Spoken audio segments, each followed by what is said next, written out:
Life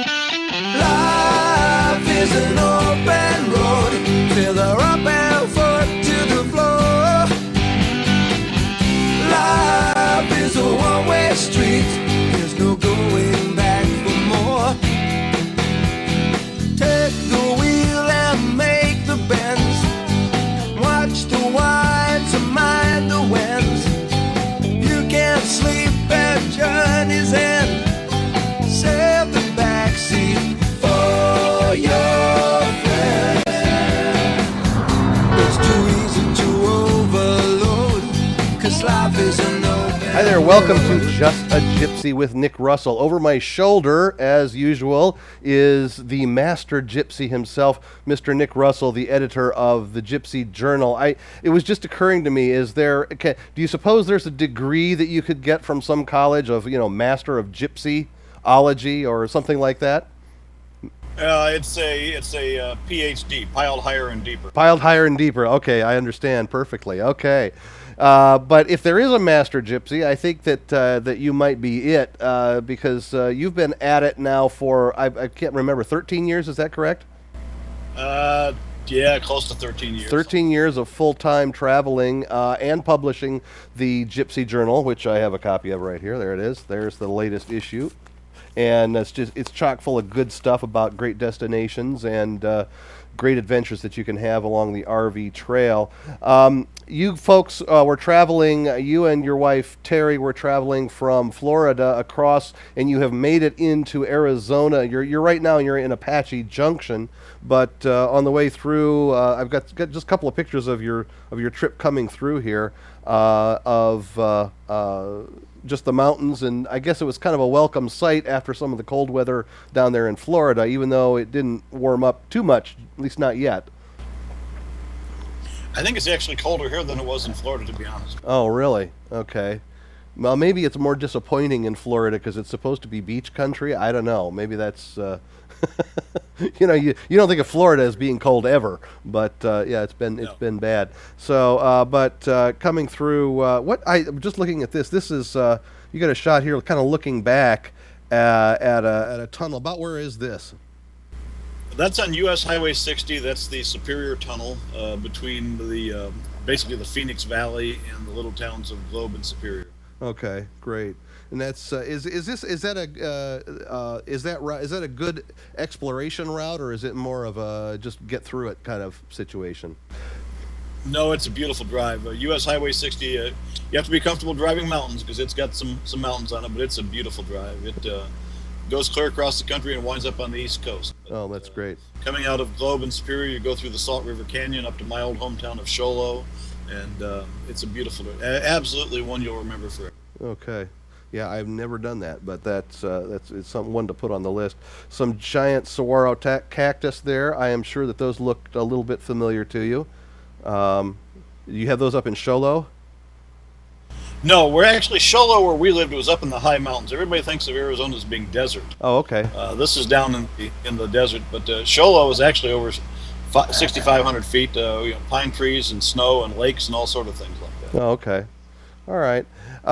One of the things that you recently blogged about, and it's one of the things that I think that is kind of important.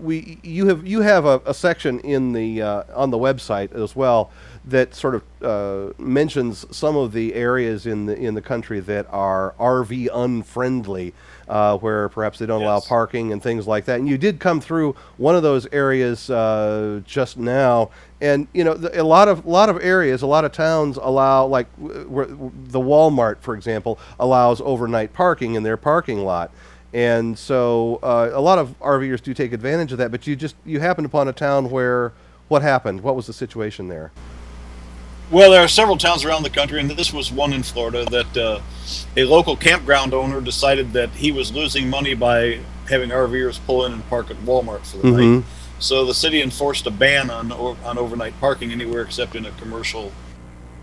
And this is a mistake for them because the RVers and we do this quite frequently, if we're on the road and we're just going to stop for the night, we don't want to find an RV park, we don't want to unhook our rig and back in and plug in and do all those things. That's why we have a self-contained RV. Right. So we'll pull into a Walmart or a truck stop and park for the night, get some rest, and go on down the road the next morning. When we come to those towns and we want to spend some time, then we will go into an RV park and we'll settle in and we'll get comfortable for a week or two.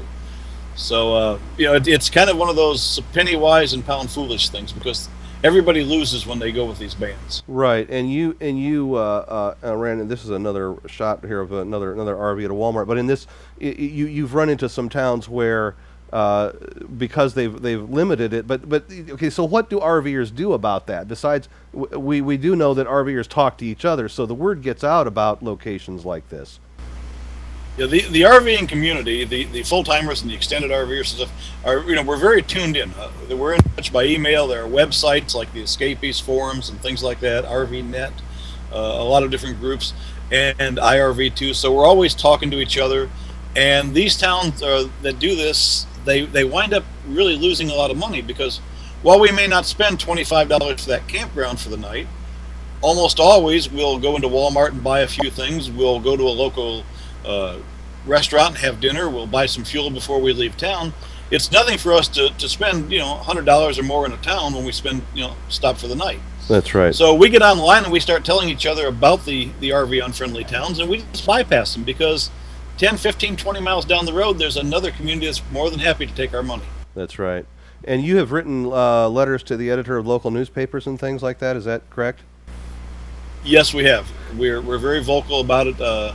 Missoula, Montana, a few years ago pulled the same thing, and they were just swamped with letters and emails and phone calls from RVers who did everything except stop and spend money in their town. Right. And they quickly rescinded that rule because they realized that they were losing a lot more money than they were. So you can actually have campground. Right. So you can actually. Sorry, my mic. There we go. So you can actually have an effect on changing policy in these cities with enough pressure. In other words, sometimes we can, not always, but sometimes we can. Yeah, I guess that it just depends on the mindset of the local constabulary and the local city council. I guess it depends on their situation. But yeah, I think it always pays to make it known that you have a problem, and that maybe the city has a problem by not being a little bit more lenient, especially since RVers they're such a criminal bunch. I know that I just can't imagine that. I can understand why there's such a concern, right? There you go. Yeah. Terry and I stopped in one town in northern Arizona one time, and it was about 1 o'clock in the afternoon. We pulled into a shopping center, went into a bookstore, bought about $60 worth of books, asked permission to stay there long enough to have lunch. They said sure. We walked into a restaurant in the same parking lot, and as we sat down to eat, a policeman came and knocked on the door of the RV. I walked out of the restaurant, and he said, "You can't park here overnight." I said, "I'm not going to. I'm having dinner." "Well, you can't park here overnight." "Okay, but it's not overnight. It's 1 o'clock in the afternoon." The next time we came through that town, we stopped at a Sam's Club to pick up some things, and again, it was mid-afternoon. We hadn't gotten 20 feet from our RV before a policeman showed up and said, "You can't park here overnight." Not a problem. We just won't park here ever again. Yeah, thanks. Thanks for the reminder. Well, you got to wonder. Obviously, that's part of their. How much money is being wasted by sending people around to knock on RV doors and tell them that? When you're paid by the hour, that's got to be a little bit ridiculous. Anyhow, so yeah, good. A good point is, of course, again to let the local community know, or via the newspaper or other channel, that maybe they ought to rethink those kind of policies.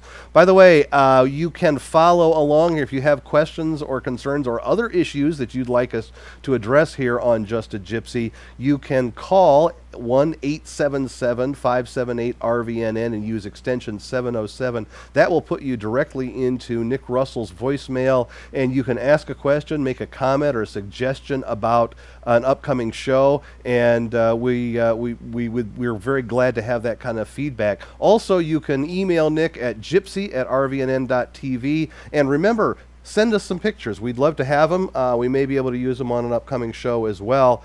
And also you can follow the whole network as well as Just a Gypsy by following us on Facebook or Twitter. And you can also follow us on Flickr.